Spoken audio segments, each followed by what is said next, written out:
Hello, everybody. Welcome back to the so-called Mal Anders podcast. Today we are in English because we have a very special guest today. Let me introduce Mr. Bradley Birkenfeld. Hello, Mr. Hello, nice to be here on your program. Thank you. Let me just introduce in a short introduction who this guy is. He is the world's largest whistleblower in the financial system, and he was responsible for that Swiss secrecy, bank secrecy, has a revolutionary change. Correct. And then he went to prison because of things we will hear today, and then it got kind of a bit silent around him. And then he wrote a book, what's called Lucifer's Bankers. Quite nice title. Yeah, that's basically it for my situation, from my side, for the introduction. So let me firstly ask, you had a military education as well as an economic education. In America, we have universities where you can go to a private military school and study, as well as have your military studies at the same time. Mm-hmm. That's called Reserve Officer Training Corps. So if you graduate, you become an officer and can go into the military. Or you can elect to go into the private sector and not go in the military. Mm-hmm. But while you're at university, you study your studies. Mine was economics, as well as I did my Air Force military training for the 4 years. And then you wanted to become a pilot, but you were too tall. Too tall, and I didn't have the grades as an engineer. Generally, they want the engineers to be pilots because it's quite sophisticated with operating a very expensive fighter pilot or even a cargo plane. They want generally engineers.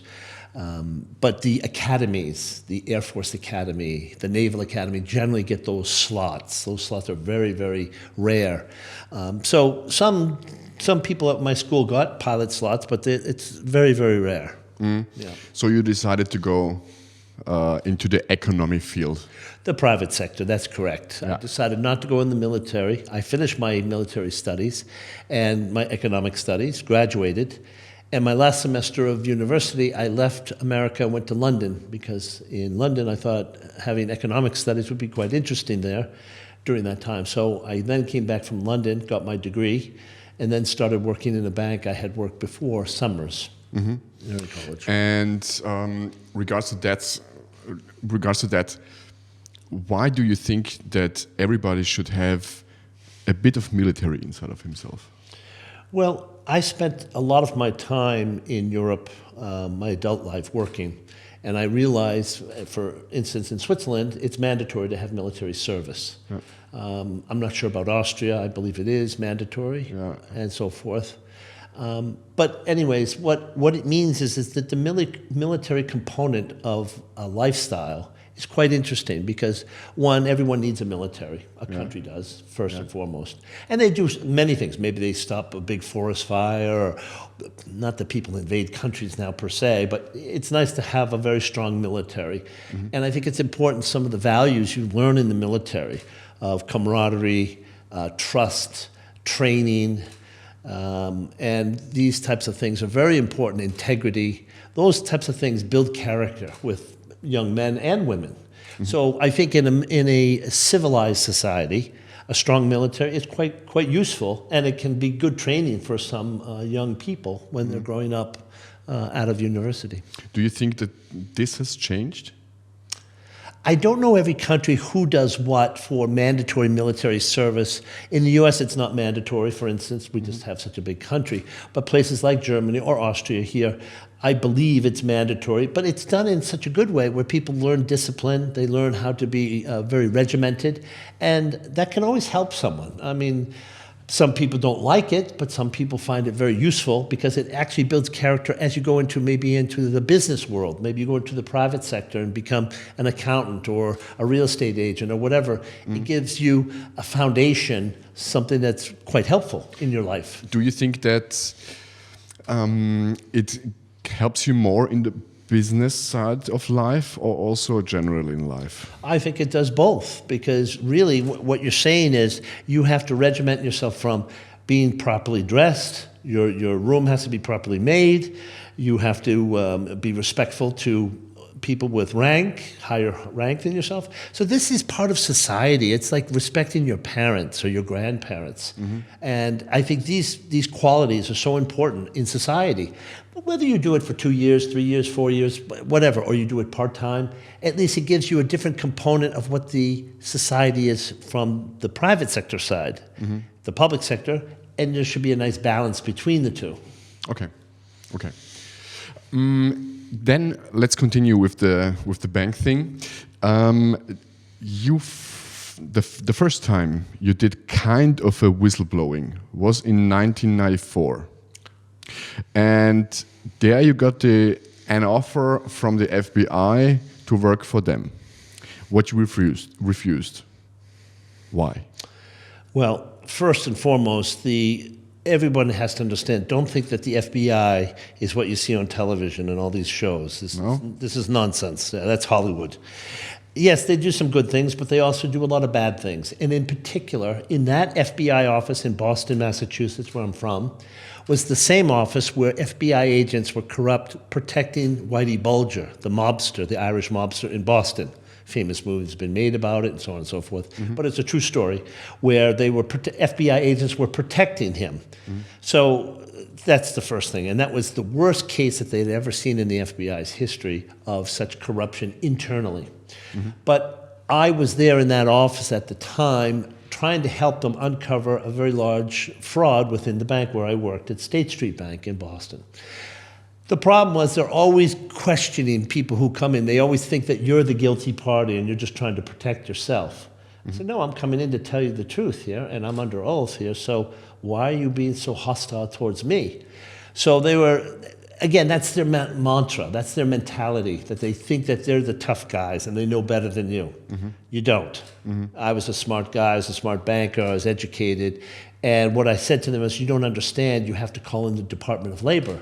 And they said, well, why do we have to call them in? I said, because it's pension fund assets, which are managed, controlled by law differently than just say your personal account, because pension assets fall under all these different regulations. Anyways, they didn't even know this. That's how clueless they were. So I said, you guys don't even get what I'm telling you. So I'm trying to educate you on what you need to know, because I witnessed the crimes and the fraud, and I'm trying to tell you about it, and you're somehow like attacking me. So ultimately, after 4 or 5 meetings, they understood that, wow, this guy knows what he's talking about, he's a smart guy, and so on and so forth.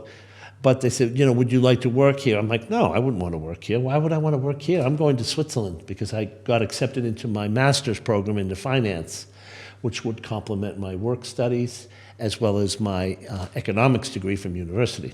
Plus, it was another country. I'd already studied in London, in America. Now this gave me a third country. And I always think, and I always tell people, even young people today, that it's important to continue to learn, but to go outside your comfort zone. So people used to tell me, well, why are you going to Switzerland? You don't know anyone there. I said, that's why I'm going, because I'm going to learn from them, whether it's an Austrian, a German, a Swiss, a French, whatever, it doesn't matter. And that's the important thing, is you have to get outside your comfort zone. And that's the most important thing you can do in life, because that's how you learn much, much more. If you're too comfortable, you're not going to try and go outside to learn more. You say, I'm too comfortable. Yeah. And what have you learned? Well, I learned a lot of things. I learned a lot about Swiss banking, of course, because I worked at 3 different banks, Credit Suisse, Barclays, and UBS. I got to know lawyers, accountants, trust officers, politicians. I saw a whole different system than what most countries are used to, because Swiss bank secrecy is quite unique, where they don't disclose the identity of their clients, somewhat like attorney-client privilege, medical privilege, clergy privilege, and so forth. But as I said before, I think it's important to understand other cultures. Sometimes you have to listen and talk less and understand what they're saying, so you really understand It's not just what I know and what I grew up with. It's what maybe someone else has a different point of view. And you have to listen to that. And that's important. And that's how you learn. So that's the first thing. Get out of your comfort zone. Leave your country, as I did several times, to London, to Switzerland, and to understand other people's ideas and digest them and discuss them together. Because that way you have a better understanding of how the world works. You may not have all the answers. Maybe someone else has a better idea. And that's why traveling and moving to other countries and working in different fields is important. What are the main differences when you compare, for example, the Swiss mindset of people with the American mindset of people? Well, let's be honest. America is a large country. It's 350 million people. Switzerland, at the time when I was there, was 7.5 million people. So New York City was bigger than all of Switzerland, population-wise. So the other problem is very simple, is that Switzerland has been around since 1291 and even before, but their confederation started in 1291. America essentially was 1776, but there's no such thing as an American. They're all foreigners. I'm a foreigner, ultimately. My grandparents came from Romania and Hungary and Kiev and so forth. Okay, that was my grandparents, but still, I'm a foreigner in so much as the only thing American are the American Indians, cowboys and Indians, that kind of. Those are Native Americans, and that's the only one. It was a virgin land. That's why Europe wanted to go to America, to get timber and cotton and tobacco and all that kind of stuff. So the difference between the American mentality is it's a very open society in America. Hollywood this, Wall Street that, big cars, big homes, vacations, a big country, oceans, lakes, mountains, you name it. Switzerland is this cute, cozy little place that likes to be very quiet and protected, and everyone minds their own business because they're very suspect of people. And Switzerland had never been successfully invaded, ever, in their whole history, until I came along, technically. So I robbed the biggest bank in the world without a gun, and I was successful. But that wasn't really the purpose of to attack UBS. It was because they lied to me. So to get to your question about the different mentality between Switzerland and America, they're diametrically opposed. They're at opposite ends. Americans are very open.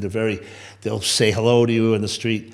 I didn't know my neighbor in Geneva for 4.5 years. She never said hello or invited me in for a drink or a glass of wine or whatever. Because the Swiss are very protective, they're very secretive in their private lives as well. So, okay, that's their society, that's fine.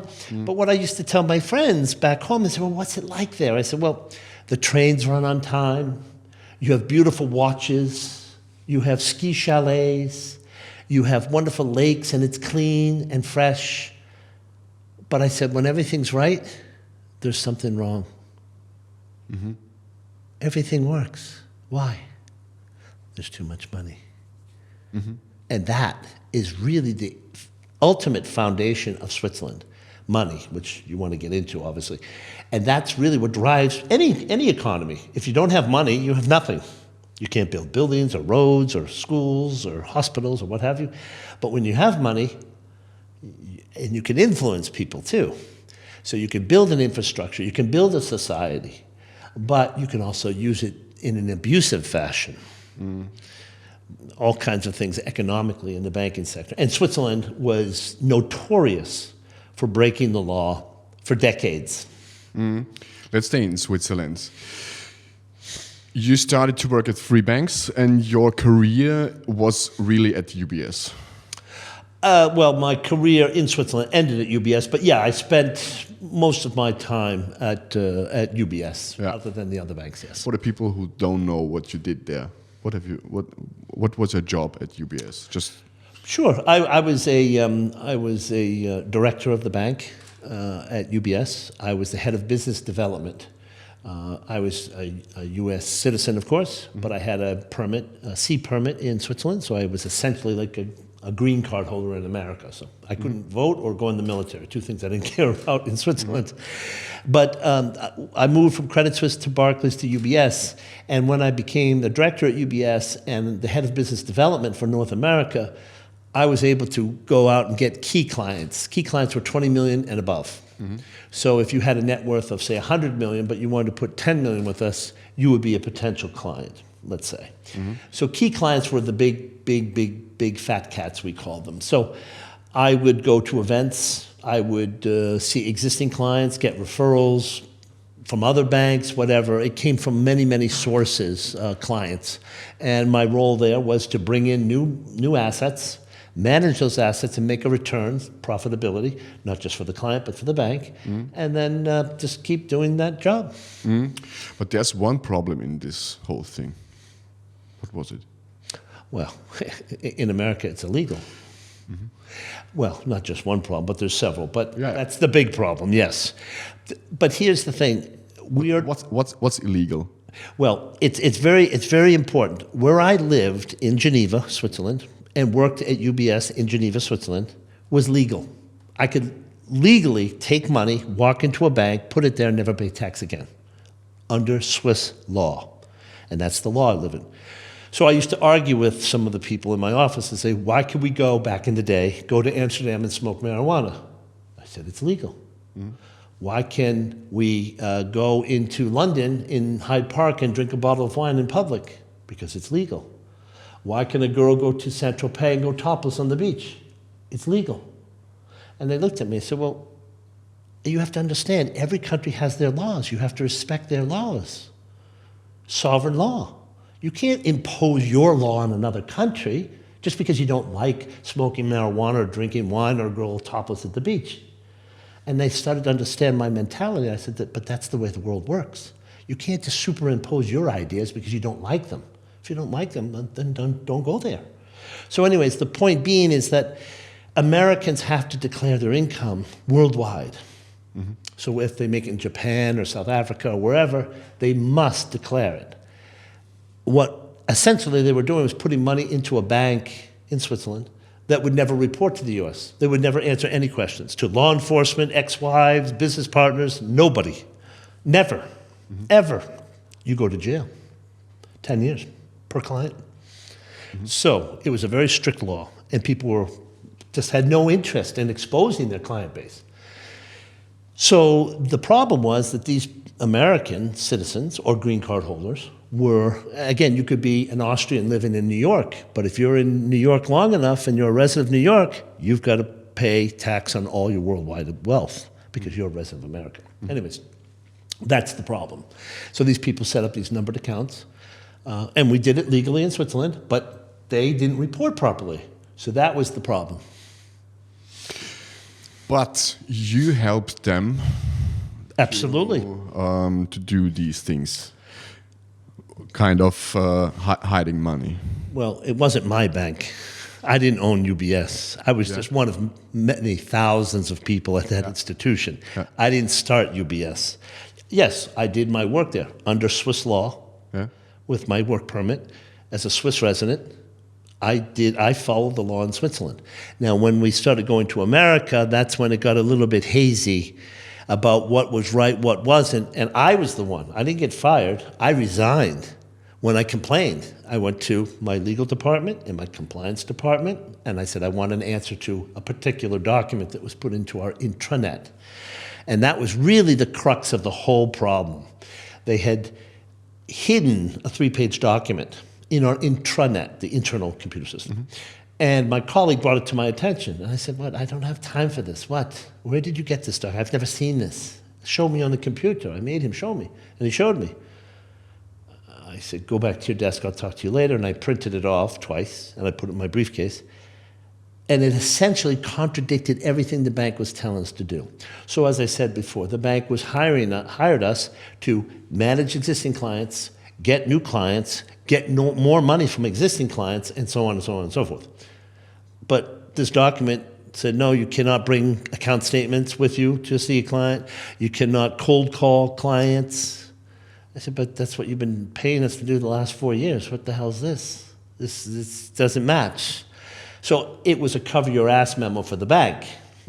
And I saw this because I was the only American on this. Everyone else was Swiss. So think about it. Most of my colleagues were either married or had a girlfriend, boyfriend. So they had a UBS salary, UBS mortgage, UBS car loan, UBS school, if they had kids, and so forth. So you think they're going to say anything? No, because they're finished. Their career is over, absolutely over. For me, what I said was, no, I'm not part of this. I'm from America. I'm not here. I'm here working, obviously, but I'm not from here. So I said, no, what you have to understand is you can't be doing this. You can't be lying to us and making us understand that this is the correct way of doing business. It's not correct. So I kept saying to them, you cannot do it this way, because if you do it this way, you're essentially putting us at risk. And that's when I challenged it as a director. I went to my legal department and my compliance department. One time, I sent the email, printed it, sent it into our office. They never answered me. The next month, I sent it again. They never answered me. That's when I knew there was a big problem. And they didn't want to answer me because they couldn't. I was right and they were wrong. When you read the newspaper from the Swiss newspaper, they are showing you as kind of an idiot who is losing against his own bank because he's trying to save his ass over going to the whistleblowing. No. How do you respond to that? No, that's typical Swiss response. And, I've been interviewed by Swiss television, Swiss radio. I have a lot of Swiss friends. I don't dislike Switzerland. I like Switzerland. What I don't like is UBS, who lied to me. Go talk to the executive management team that were all fired. The chairman all the way down, they were all fired. So why don't you go talk to them first and ask them what they did? That's the first thing, before you start pointing the finger at me. You had the system too cozy for too long, and you were taking advantage of not just the U.S. Government, but governments around the world.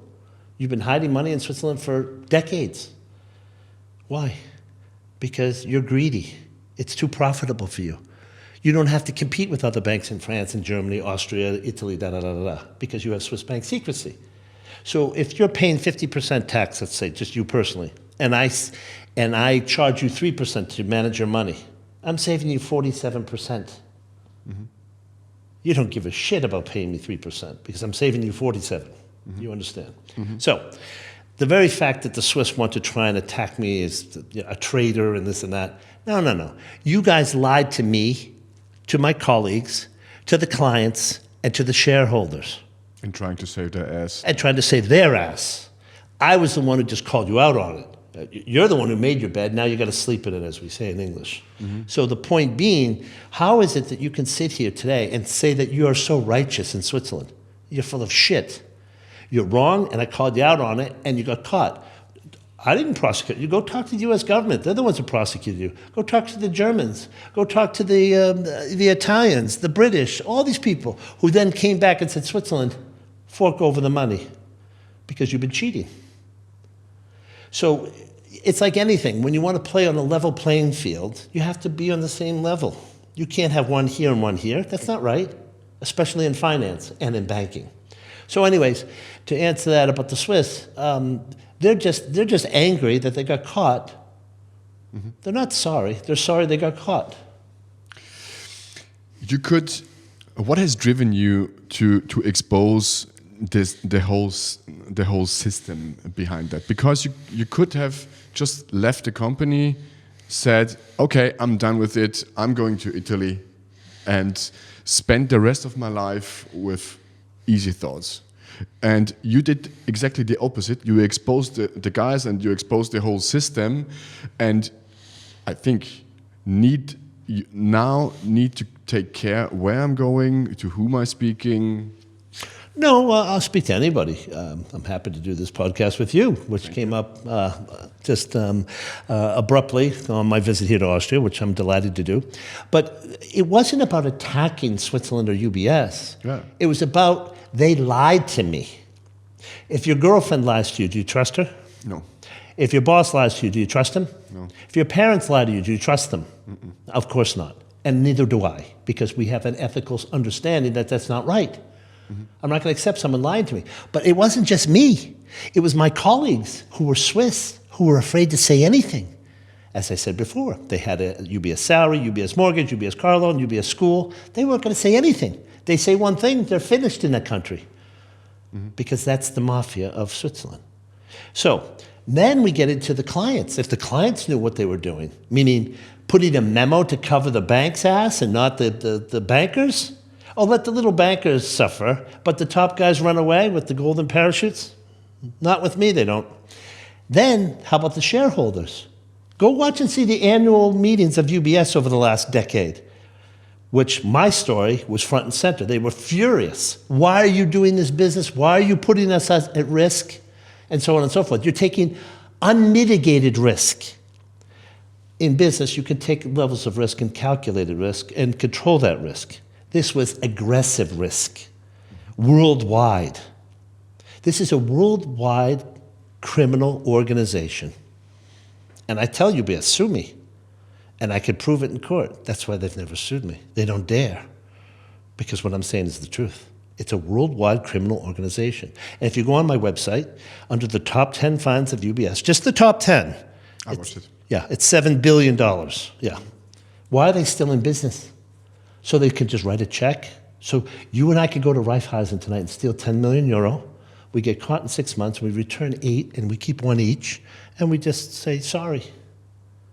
That's not the way the world works. Mm-hmm. But at the corporate level, it does. And go look at the fines that the bank has paid, the top 10 ones. In Japan, in Germany, in the US, in Canada. It's a global criminal organization. Now Credit Suisse gets merged into UBS, which is a whole nother story. We'll need another day for that. Right. That was criminal because you cheated the shareholders and the bondholders. And that's really, I predicted this was going to happen. The country was overbanked. Anyways, what comes down to it is they lied to me. And I held them accountable. And that's what they don't like. No one's ever held them accountable. Nobody. Even FINMA, the regulatory body of the country, the financial authority, is full of shit. They just merged Credit Suisse into UBS. That never should have been done, ever. They just pretty much didn't want any other country having access to those assets. So they just pushed it into UBS. Over a weekend, a global bank. Mm-hmm. How long would it take you to close on a house here in Austria? Maybe a week? If you are fast, you are in a week. Yeah, but maybe. But a global bank, you do that in a weekend. Okay. Really. A multi-billion-dollar bank with offices around the world, assets, liabilities, clients, in 1 weekend. Mm. Yeah. That doesn't raise a red flag, huh? No. How have you been able not to be killed? After causing such big problems for the guys there? Well, you know, I'll answer it in a different way. I'll first say, you're obviously familiar with John F. Kennedy. He was killed in broad daylight. He was the president of the United States. Yeah. Killed in broad daylight. Yeah. If you can kill him, you can kill anyone. Exactly. But the people that I may be upset or annoyed or what have you, these were rich Americans hiding money from their wife, from the tax man, from their business partner in Switzerland. That's really what they were doing, essentially. Now, there might have been a few bad eggs doing insider trading or gun smuggling or prostitution or whatever. But generally speaking, it was tax. These people were evading tax. So most of those people at the time when I resigned from the bank, and I then went to the board of directors of the bank and reported in Zurich because no one would answer me in compliance and legal. So I went right to the board of directors when I resigned. I said, I want an answer to this document. Oh, my. Because what that does is that affects their D&O policy, director and officer policy, insurance policy. That means you're personally liable now, and the insurance will not cover you because you knew this was going on. Oh, I knew how to play that game. So I put it in their lap. Each director got it by certified mail from me. They called it an investigation.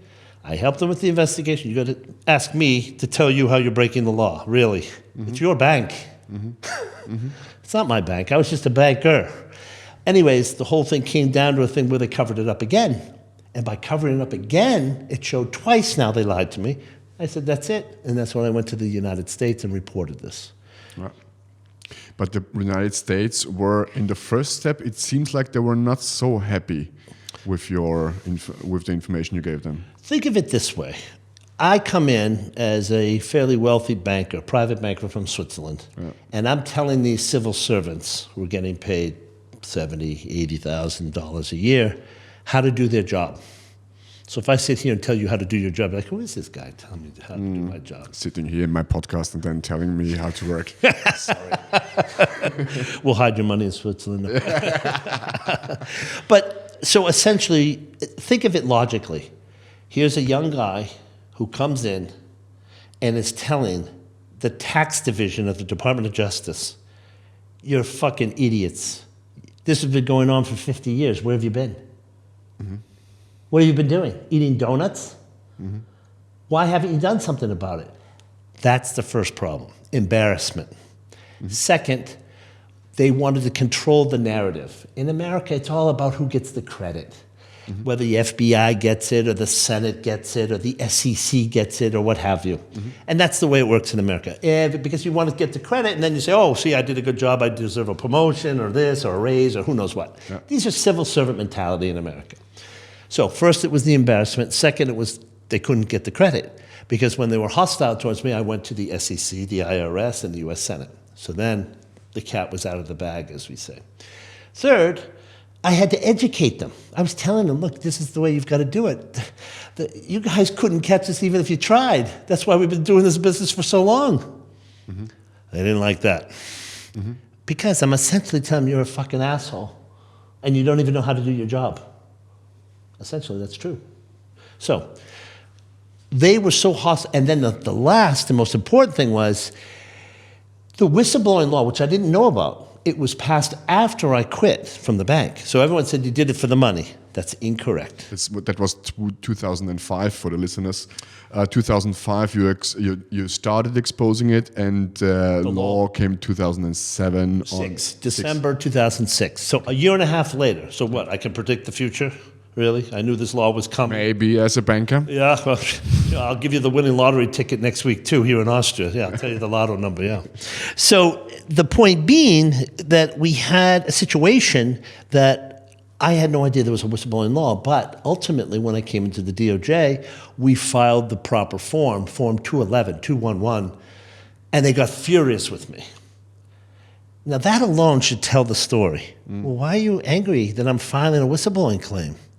Because they don't like it, because they're being told. Before, they could use discretion, say whether we pay you or we don't pay you. Mm-hmm. Then Congress passed the law in December 2006 that said, no, we don't trust you, you civil servant assholes. You have to pay between 15 and 30% to a prospective whistleblower.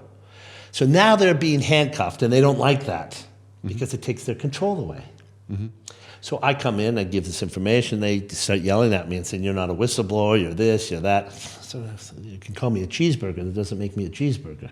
Mm. So the problem was they looked at the old law, and I'm convinced they indicted me on one count of conspiracy, which doesn't exist in Europe, by the way. Mm. I had bad lawyers, but the reason why I had bad lawyers was because the top 10 law firms in Washington were on retainer by UBS. Mm-hmm. They had all 10 law firms retained. So you couldn't go to them on a UBS case. Find that unusual? 10 law firms retained by one bank? Mm-hmm. There's a reason they did that. So I had bad lawyers, and I later fired them and sued them and won. So that was that. And then I hired new lawyers who were the whistleblowing lawyers. He actually wrote the whistleblowing law in the U.S. Senate Finance Committee. So, Judge, if you have a question, go ask my attorney. He wrote the law. Mm-hmm. And that's why I was successful. Mm-hmm.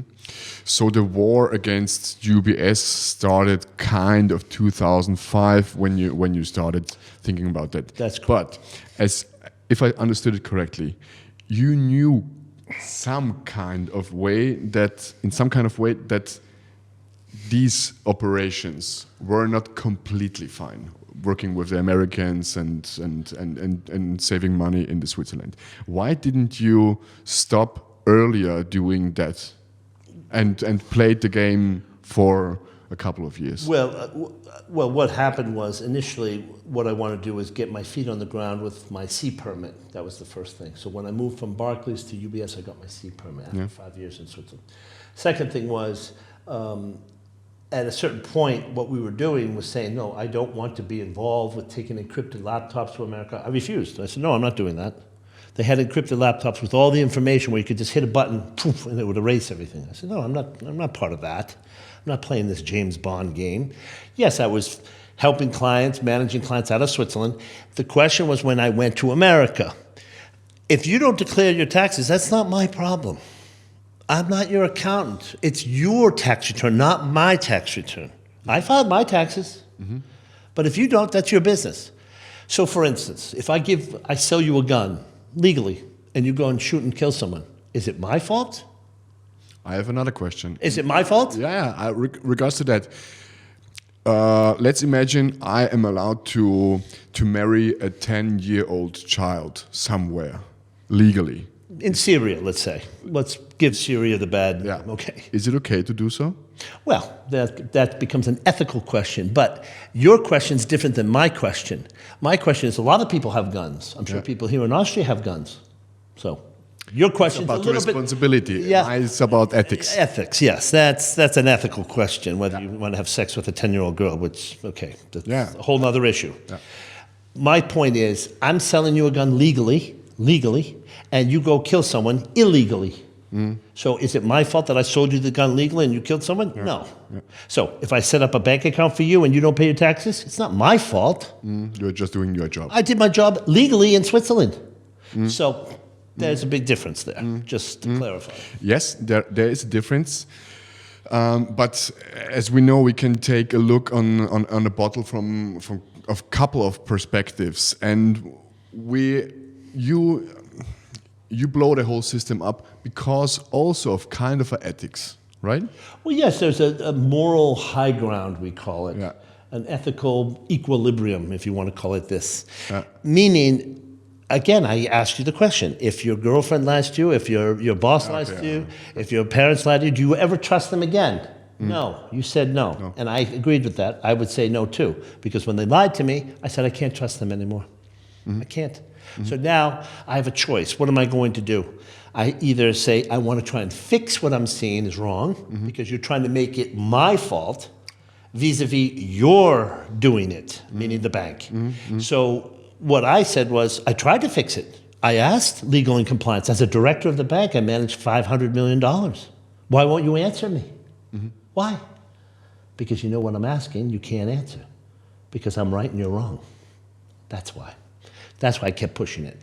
And then they kept blocking me. And then they covered it up again with the other investigation. That's when I said, okay, you can play your games here in Switzerland, but we'll drop the nuclear bomb on you when I get to America. And that's what I did. And they deserved it. And that's exactly what was my intent. Because you kept lying to me, you kept obstructing me, and I said, I'm done. So I said, okay, checkmate, have fun. Last question, let's stay still in Switzerland. Which influence do bank managers and bankers have on causing wars in order to get better stock prices? I have no proof of what you just mentioned there, of bankers getting better stock prices because of wars. The cause and effect relationship from a war certainly does help stock prices drop, and then maybe people take advantage of that information. I don't think bankers cause wars and then benefit from the stock prices dropping. But what happens is within institutions, let's take as an example, and it has been proven with 9/11, September 11th in New York City. There was a lot of shorts on a lot of the airline stocks, and there was a lot of money made, which the government doesn't want to talk about because they're embarrassed they didn't catch it. Once again, civil servants who are not doing their job. That's a fact. So you had people manipulating the market knowing that this was going to send it into pandemonium, which it did. The stock market crashed and so forth. And people made money. Some people on the inside probably knew about this, obviously, who planned the attacks, were part of that financing or that profitability. And other people made money and people lost money. Okay, both ways. So I think what you see with catastrophic events, maybe a war or what have you, obviously people make money because they're quick to act on information. I always tell people, never buy on good information, always buy on bad information. When you hear earnings are bad and the stock drops, that's when you buy. When the stock goes up, you're the last one to know. The hedge funds are ahead of you, the banks are ahead of you, the billionaires are ahead of you. You and I, we're We're at the end of the chain. So you always buy in bad news, and that's when you buy. If you believe in the stock. Yeah. And that's generally the investment principle that I tell people. And I generally don't like to invest in the stock market because I don't trust it. I think it's manipulated, and I just don't want to go there. And I have better ways to make money than going in the stock market. But there is a correlation between corruption and profitability in the stock market, for sure. As I said, hedge funds, big banks, and so forth, and they collude. So if I understood it correctly, I didn't say that bankers do the wars, but the question is, what is their role in this? Is kind of a I don't know. When you're not paying tax, you can make a lot of money. Think of it that way. So let's say you have a $10 million account at UBS, undeclared, and a war breaks out. Then stocks drop, and you've been following IT stocks or whatever. And say, I think I'm going to buy now because it's down 20%. I'd say, yeah, it's probably a pretty good idea. If you know what you're talking about your stocks, that's a good strategy. So bankers can help facilitate that as well. So a lot of that money out there swirls around in these circles, whether there's maybe people selling arms deals to countries, things like that. Maybe a war is upon us, coming slowly.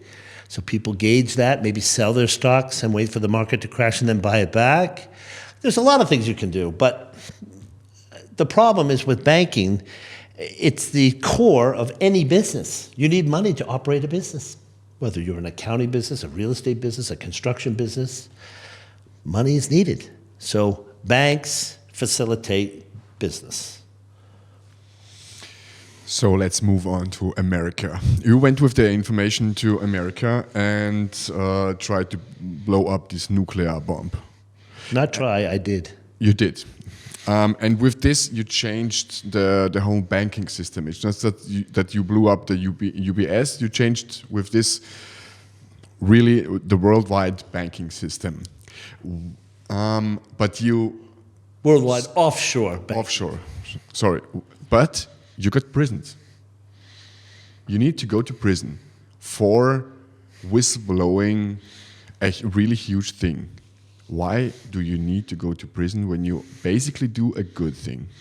Well, this is, once again, coming back to the American system. The American system doesn't necessarily make sense as you see on Hollywood television and all this nonsense. That's all nonsense. There's egos, there's greed, there's competition, there's all these things where they want to control the narrative, all the things I said to you previously. And that's exactly how it works with civil servants. Maybe it's the same here in Austria, but not to the same extent as in America. It's a big machine. It's a big country with a big government. It's almost impossible to understand how it operates, but it does, but not efficiently all the time. So in my case, what I essentially did, they needed a bad guy. You always need a bad guy. You want to point to Gaddafi or Castro or Saddam Hussein. Okay, those are some pretty bad guys. They did some bad stuff. What I did was I made them look bad, meaning the Department of Justice. Where were we for the last 50 years? What were you doing? What were you doing? You're the head of the tax division of the Department of Justice, and you didn't uncover the largest and longest running tax scandal in the world. Really? Maybe you shouldn't be working here. Maybe you should be out, making lemonade or something. Maybe it's not wanted to. So maybe the government wants this to continue. So I have an ex-CIA friend of mine. He said, yeah, we used to go to Geneva all the time and get bags of cash, pay people off. Sure. You have to understand what I essentially did. At UBS, we had 19,000 clients, $20 billion in assets, bankable assets. It doesn't count the jet, the boat, the safe deposit box, the jewelry, the artwork, which could be even greater. So the numbers are staggering. So, wait a minute. So when I exposed 19,000 millionaires and billionaires, that's not the newspaper boy. It's not the chef down in the kitchen. It's not the hotel manager. These are rich people in America who are rich enough to put at least $1 million minimum in Switzerland. Some at 10, 50, 100, 200 million. So, you think those 19,000 people were sort of powerful to pick up the phone and call the White House and say, fuck this guy? He fucked everything up. The CIA fucking hates me. The DOJ hates me. Why? I made you do your job because you couldn't do it yourself. That's why they wanted to send me to jail. And they thought by sending me to jail, the old law says if you're convicted of a crime, you don't get paid. That was the old law. The new law said even if you're convicted of a crime, and the statute, the law, says if you planned and initiated. So I said to my lawyer who wrote the law, I said, how could I plan and initiate accounts that were open before I was born? Before I moved to Switzerland? Before I moved to UBS? He goes, yeah, they're fucked. They're going to have to pay you. I wrote the law, and I guarantee you they're going to have to pay you, which, thankfully, they did.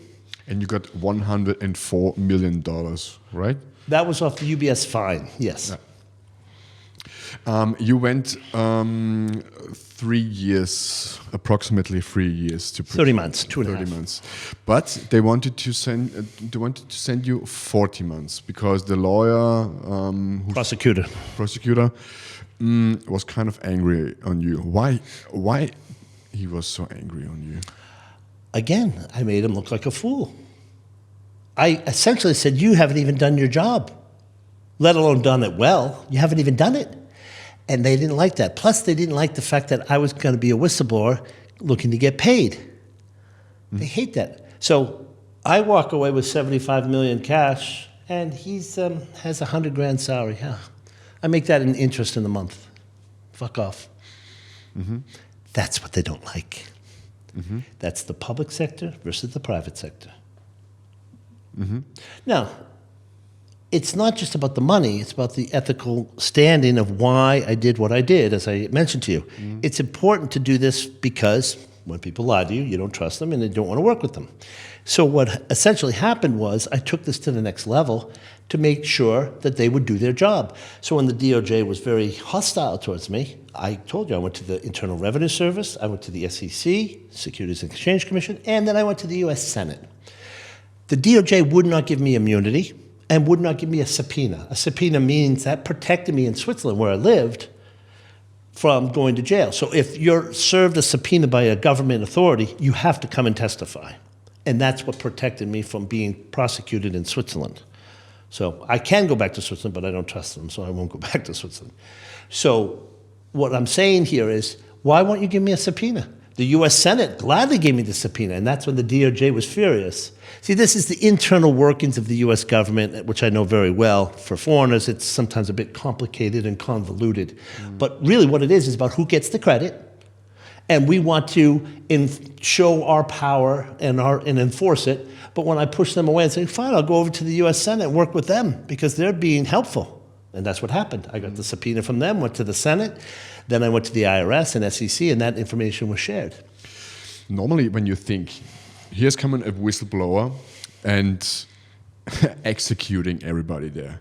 And normally you think, okay, there can be made a deal that I do not need to go to prison because I'm helping basically also the government to get taxes back and to get money back. But that's exactly right. The two things was, one, they didn't do their job properly, and number two, they didn't want to see me get paid. And is it really just about the money, or is there kind of structural corruption inside of the Justice Department that something like this deal could not be made because of? Well, several things. One, the Justice Department don't think that they're an efficient machine. They're not. Yeah. There's a lot of egos, and people want to have the revolving door. They want to leave the DOJ and go to a big law firm or whatever. Yeah. And if they show, wow, we did a great thing here, we can come and work for this law firm and get $500,000 or whatever. So that's the problem, is these people think that they can just build off their career in public sector and go into the private sector. But sorry, it doesn't work that way because you did a shitty job. You didn't know what you were doing. I had to tell you what to do. You still fucked it up.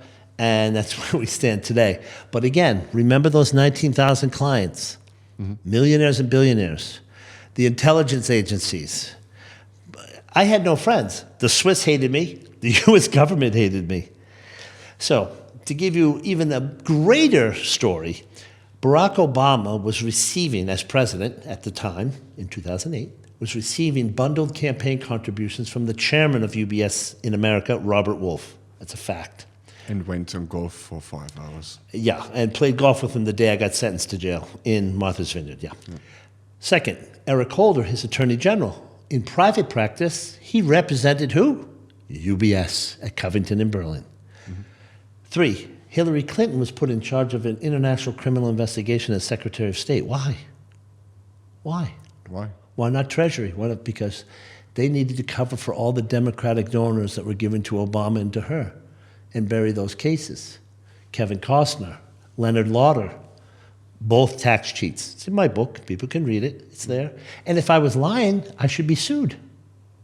I mean, people can look me up. I reside in Malta. You can sue me there. I'd be happy to take a lawsuit. But my book's been out now for 9 years. Why haven't you sued me?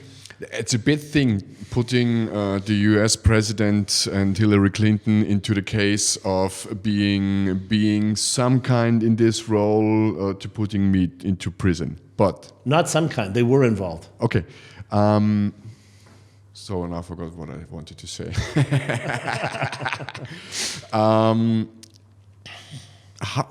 How can you prove that that it is the case? On my website, there's one document I got from Julian Assange when I went to the Ecuadorian embassy in London. Most of your audience probably knows who this man is, the Australian gentleman who did WikiLeaks. And I met with him not once but twice at the Ecuadorian embassy in London. They took my phone, they took everything. I could go in there with just a few things. So I gave him $10,000, and I gave him my book. And he gave me 2 of his books, and he said, "Why are you giving me $10,000? I said, "I have enough money. I think you could probably use $10,000. And he thanked me. And he said, "I have a document for you." And he handed it to me. That document has been printed in the Norwegian newspaper, but it's on my website. It's a 1-page document. Now, this document proves my case 100% to answer your question. This document was a secret CIA cable from Bern, Switzerland, to Washington. Secret, all over it, da-da-da. You can go look at it. It's on my website. And it's about a half a page long. I saw it. Yeah, okay. So Hillary Clinton met with her counterpart, Calmy Ray, the finance minister of Switzerland. And they did 2 things. The first thing they did was they closed down Kalenikos. That was a Danish company operating out of Geneva, helping Iran make some sort of widget or whatever. So Switzerland said, yeah, we'll close that company down.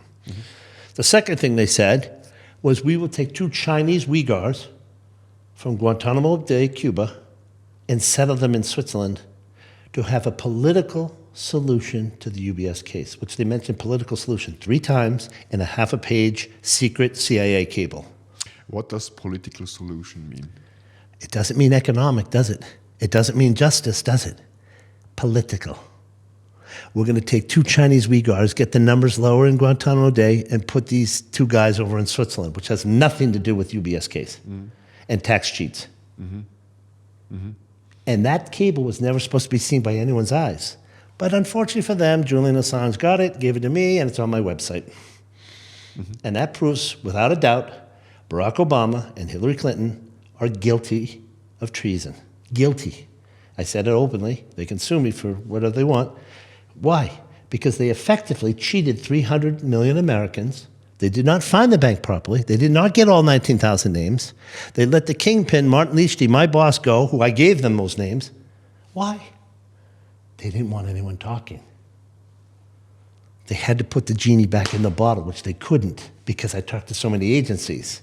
So now with this document, it proves my case, without a doubt, that Barack Obama, Tim Geithner, Treasury Secretary, Hillary Clinton, and Eric Holder, Attorney General, they all knew my name. They all knew what it was. This was a huge story. And you're accepting money from the chairman of UBS for your campaign at the same time they're being indicted for tax evasion? Let your audience make a decision. Point. And then you come out, how many? Okay, time enough. You came out 2012, right? I came out on August 1st, 2012, which was Swiss National Day. Okay. And then you were kind of free, right? It's called something called halfway house. I got released to New Hampshire rather than Massachusetts. That's a different state in America. And because I had an opportunity to have a job and a place to live, it's a complicated process. I go to a halfway house for 1 week, and then I went to this farmhouse where I had a job and a place to live. And I did that for, I think, 3 months, and then I went to home confinement, which just meant I'm at a home, my own home. I rented a home, and I could just do what I want, but I can't leave the United States. Mm-hmm. Mm-hmm. And when you look back now, mm-hmm. what has changed? Or was it just a drop of water on a hot stone? Well, meaning the whistleblowing on whistleblowing on Swiss banking and in general the banking system in combination with the corruption. Well, my bank account got a lot bigger. I bought some nice toys. I have a beautiful villa in Italy. But no, joking aside, I took what I learned from this process to understand how the government really works, the U.S. government really works. Mm-hmm. Most governments around the world are very corrupt, Swiss government, American government, so on and so forth. Why? Because they're trying to cover up for some of their bad deeds. And the very fact that the bank was let off, well, why didn't anyone else go to jail? Why just me? I was only there for 5 years. Some guys were there for 20 years. They didn't want to know the names. They didn't want to hear the stories because it would have been the big billionaires and the CEOs and the judges and the senators and so forth. So that still was covered up, and that's what people are upset about. Recently in America, they had this big scandal with the Epstein files. Mm-hmm. Well, why don't we know about the clients and this and that? Well, it's the same shit with UBS. Why don't we know about these people? Mm-hmm. But you can't indict 19,000 people. You'd be in court for 500 years. So they did not 1, not 2, but 3 amnesties, meaning come in, pay the high, out of a 10-year mark on your bank account, you pay the highest amount, high water mark we call it, and you pay like 30%. So if you had 10 million, you pay 3 million, next, and you're anonymous. But why anonymous? Why don't you just show us who the names are? Oh, that's right, they're political campaign contributions, they're the big dogs in America. So, to answer your question, yes, a lot of these things were buried, the actual names of the people. But when I exposed Kevin Costner and Leonard Lauder, Abdulaziz Abbas, who's in my book as well, a CIA informant for sure. That's why the CIA hates me. What are they going to do, kill me? What's that do? That just puts a spotlight on the CIA. They don't want to go there. Because my story is bigger than me now even. Even the FBI came to my lawyers and said, can you tell your client to stop bad-mouthing us? He says he doesn't care. He doesn't work, his parents aren't alive, he has money, and he doesn't care. And he'll continue to do it because you were wrong. 2014, the last case was closed regards the banking system and the sued banks to pay the fees to the... No, it continued. It continued? Yeah, it continued until even recently as last year. Pictet just paid 1.3 billion in 2024. Yeah. Okay, so it still continued because I read in the Swiss newspaper that kind of the last bank is now finished and now they can continue on with dirty business. Well, here's the problem with that. You know, again, they keep saying that we came clean. They didn't come clean. They got caught. There's a big difference between coming clean and getting caught. Yeah. Second thing is that this was recent last year, Pictet Bank, the small private bank. And there was something funny about that, whether there was CIA money there or government money, whatever. Look, I understand there's intelligence agencies, but that's not my problem. If you guys are hiding money, well, that's illegal. Sorry. Now, for intelligence, okay, that's something else. So, but you had so many other people. Just at our bank, we had 19,000. The IRS, on my website, you can go see it, there's a press release from the IRS in 2016 that said 100,000 Americans became tax compliant. Mm-hmm. Now, wait a minute. We only had 19,000, and you only 19,000. Where the 181,000 other clients come from? Other banks, obviously. But can you imagine what one guy did, what I did? Brought back over 100,000 clients. This is 9 years ago. 100,000 Americans became tax compliant. That meant the money came from overseas, went back to an American bank, got invested, and taxed through perpetuity. Mm-hmm. It's hundreds of billions of dollars. So we have on one side now the thing how you grew up, then the whistleblowing thing, and after that you come out of prison and maybe the life starts new for you, or does it continue just to go on and live a life with a bigger bank account? Yeah, yes. Obviously it was a different lifestyle. I preferred to come back to Europe, which I did. After probation was over, I moved back to Europe, Malta and Italy. More money, of course, but also understanding how corrupt the governments are, not just the Swiss and the American government, but others, who have not really taken this seriously to go after these tax cheats. Like in France, for instance, we're still waiting for UBS to pay the fine in France. It's $1.8 billion, euros, excuse me. So what I've learned is many things is to help other whistleblowers who are less fortunate. Because whistleblowers, trust me when I tell you this, and I've helped a lot, and I've done some cases and got people paid a lot of money, which I'm happy about. The Novartis case in Greece, that was me. I got that done for these guys in Greece. Mm-hmm. They got fined $540 million by the US government. So the whistleblowers got paid. Happy to do it, no problem. So I've taken my expertise in whistleblowing and passed it on to others. Mm-hmm. I've enjoyed my lifestyle. I've moved back to Europe. I've set up a nonprofit in Germany, in Munich, to help whistleblowers worldwide. We're going to really get that moving probably next year. It'll really start to ramp up. But we've been helping many, many cases on whistleblowing. I'm going to America next week to talk on Capitol Hill about whistleblowing. They have me lecturing there for 5 minutes or so. Meeting FBI and IRS whistleblowers for a dinner, some very famous ones, which you may or may not know here in Europe. Quite famous people. Gary Shapley, Joe Ziegler, who were exposing the Hunter Biden laptop. And FBI whistleblowers that were also exposing the corruption within these organizations, these agencies, U.S. agencies. So my life has turned into, obviously, whistleblowing. Whistleblowing is my life. I'm not married. I don't have children. I travel. I do what I want, when I want, how I want. My parents have passed. I have 2 older brothers. And I enjoy my life, so yeah. Have you ever thought about having a family? I have. I did. Thank goodness I didn't have it when this happened, because obviously I probably would have been divorced and the children would have been bullied at school and so on and so forth, because that's very hard on a family. And that's why whistleblowers need to be protected and paid, because they go through such trauma. I mean, it's a big decision to make a whistleblowing decision. You're sacrificing maybe your life, your reputation, your finances, your marriage, and so on and so on and so forth. So it's important to understand some of the fundamentals behind why protecting and paying whistleblowers is critical. You have to. And that's where Europe has to start to wake up and do it. Not just because America does it, but you understand that this law, the whistleblowing law, is the most successful law in U.S. history to bring monies back to the government. Nothing comes close. Nothing. Abraham Lincoln, the 16th president of the United States, started the whistleblowing law in 1863. When the North and the South had our Civil War, people were selling cannonballs and gunpowder, which was defective. And he passed a law called the Quitam Law, in the name of the king. In Latin, it means protecting the king's interests back from the old days. And he said, you get 5% of everything the government collects on catching these faulty cannonballs and gunpowder and whatever. And that's where the whistleblowing law started.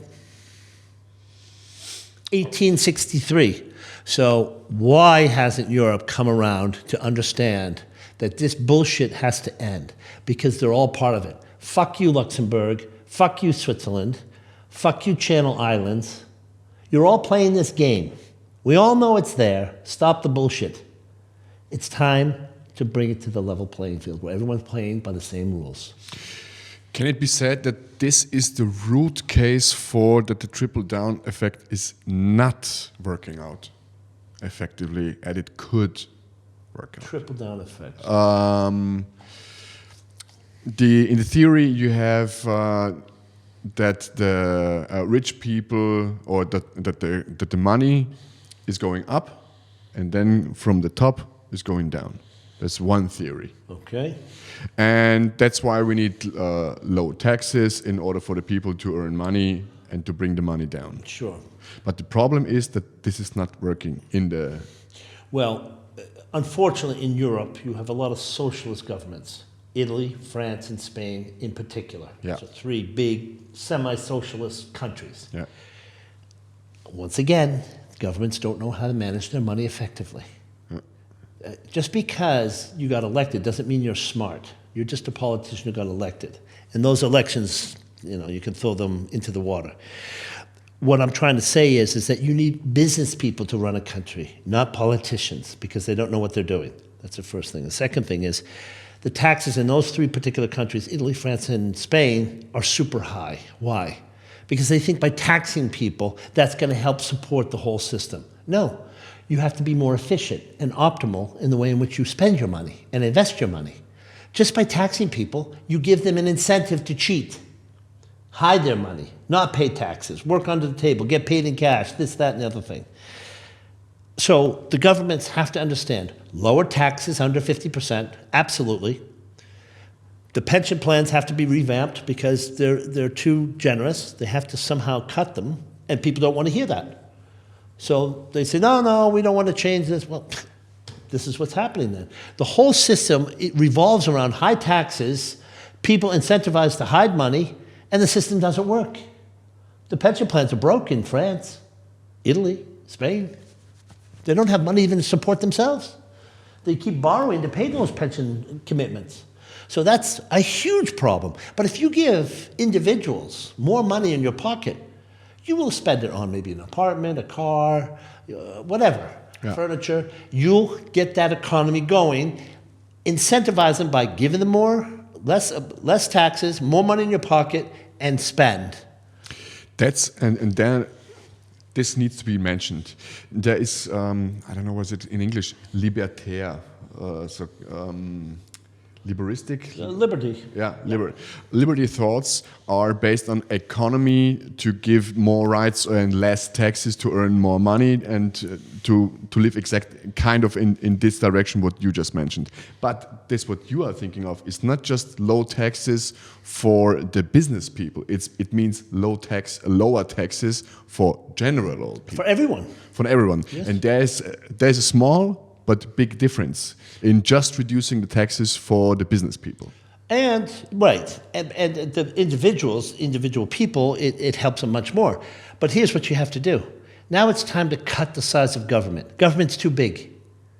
It's just too big. There's too many people in government doing shit, getting paid to do nothing. And trust me, if you let a business person, woman or man, run the country and say, look, we can cut here, and cut here, that's savings. I'm sorry, you've been getting paid by the government for doing nothing. You add no value.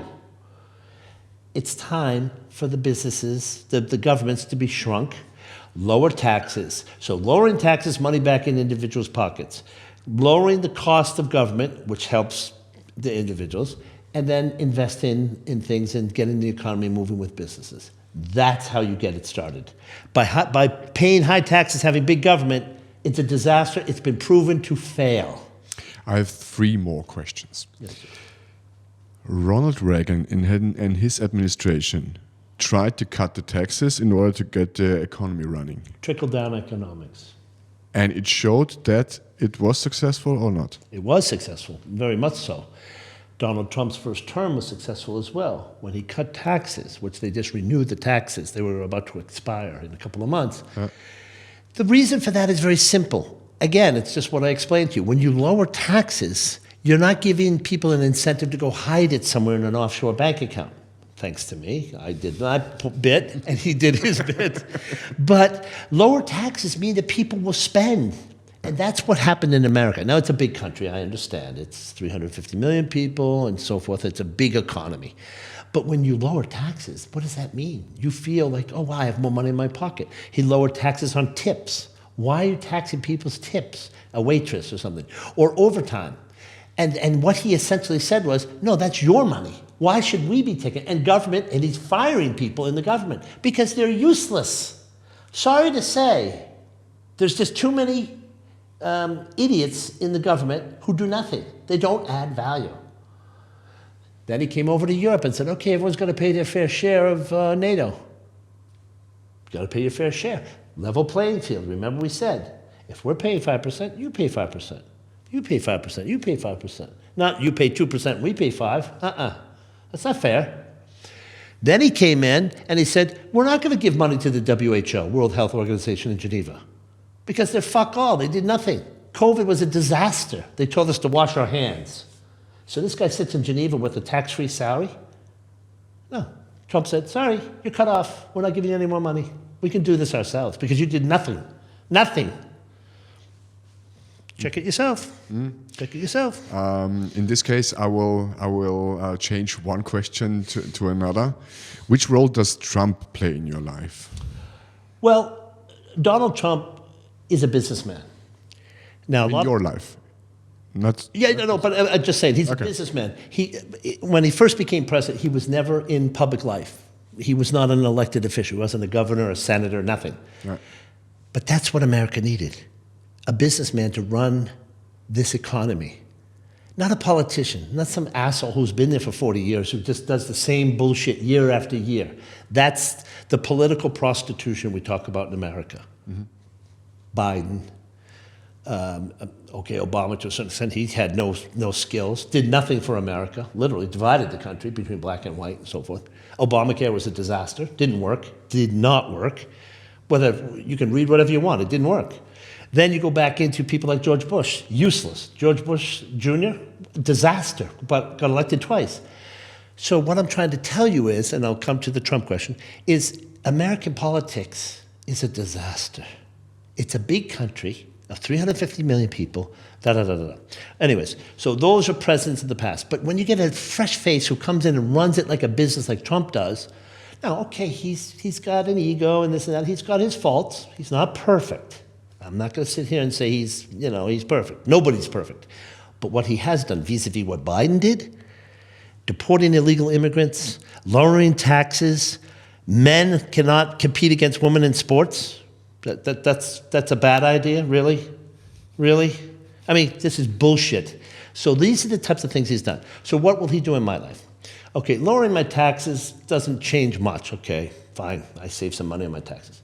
The main thing is if I get a pardon, a presidential pardon from Donald Trump. Now, he can do it. Joe Biden wasn't going to do it. Obama wasn't going to do it. But Donald Trump could do it. Now, if I get, and this is good for your audience, if I get a presidential pardon, it'll be worldwide news. Why did they put this guy in jail and then pay him $104 million? And then the president came in and said, this is wrong. This was a corrupt DOJ who screwed this guy, who brought back $30 billion to the U.S. Treasury and eradicated an illegal business operating for decades.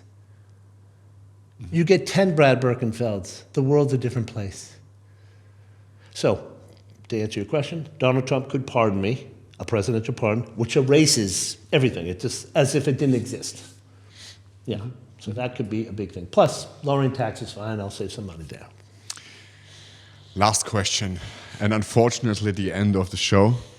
For this series. For this series. Maybe we can continue kind of an education thing for money. Now, two questions. What is money, and why is it so powerful? Well, that requires a very long answer, but I'll try and condense it. Money is used by everyone. It's a medium of exchange to buy goods and services, food, clothing, furniture, travel, education, whatever. So everyone needs money in some shape or form. So it's something we rely on. We put our trust in it. Whether you put the trust in your euro, we put trust in our dollar. Some people put in the yen, the Swiss franc, whatever. And it's required. You need it to buy things. So money is the standard that everyone must have to survive. Money, sometimes they've been fighting to try and go with just credit cards and not a cash society. But I don't think that works either, because sometimes people pay tips with cash. And sometimes people can negotiate with cash, whether you're buying a piece of artwork or I'm going to pay my guy to cut my lawn cheaper if I give him cash or whatever. It doesn't matter. But I think we need the credit card system and the cash system. Now, the credit card system, it's Big Brother. They can see what you're buying and so forth. Okay, fine, whatever. And cash, everyone needs cash because cash is for little things. You want to buy a coffee or whatever, as I said, tip the waitress or who knows what, or a taxi cab, who knows. Or a house. Well, that's a big purchase. Depends how big the house is. So everyone needs money, and money comes in different ways. It comes in different means. And now you have Bitcoin and all this stuff, which I don't even go into. I don't get involved in that because I don't understand it, and I don't invest in things I don't understand. But generally, cash and credit cards are what people have. And I think you probably have cash in your wallet. I've got cash in mine. I have credit cards. You might have credit cards. Okay, then there's checking accounts and things like this. So banks help facilitate the money movement, which helps investment and so forth. So that's a good thing. So cash, credit cards, and checks work very well. Last question, the end. Unfortunately, as I said, you answered the question in an interview 6 years ago in Paris. What will you do with all the money you got? And you answered, maybe we will buy a football club.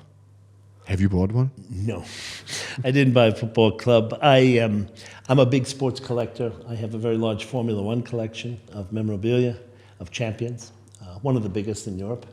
But as a football, no. American football I like, but I collect from my city. I'm from Boston. The Boston Bruins is a big hockey team. It's the first American hockey team.